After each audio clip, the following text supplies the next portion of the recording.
এমনটা নয় যে শুধুমাত্র এসএফআই এর বিরুদ্ধে আমরা আন্দোলন করছি, আমরা মাওবাদীদের বিরুদ্ধে আন্দোলন করছি, আমরা নকশালদের বিরুদ্ধেও আন্দোলন করছি।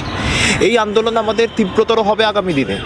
নিশ্চিতভাবে রাজনৈতিক বা মতাদর্শগত বিরোধিতা থাকতেই পারে, কিন্তু আমি গতকালকে পর্যন্ত দেখেছি যে যাদবপুর বিশ্ববিদ্যালয় জুড়ে আপনারা যেটা বললেন যে আজাদির পোস্টার এবং প্যালেস্তাইন এবং কাশ্মীরকে এক আসনে রেখে দুটো জায়গাকেই মুক্ত করার কথা বলা হয়েছে। আমরা বিশ্বাস করি যে কাশ্মীর অখণ্ড ভারতবর্ষের অংশ, এটা তো অস্বীকার করার জায়গা নেই। আমরা তো প্রত্যেকে ভারতবর্ষকে, ভারত মাতাকে আমাদের মাতৃসমা বলে, আমাদের মা বলে, দেশমাতৃকা বলে পুজো করি। এটা তো স্বাধীনতা সংগ্রামীরা আমাদের শিখিয়ে দিয়ে গেছে।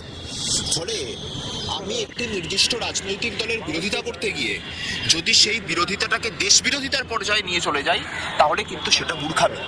বাংলা হান্টের আরও খবর দেখতে নজর রাখুন। বাংলা খবর মানেই বাংলা হান্ট।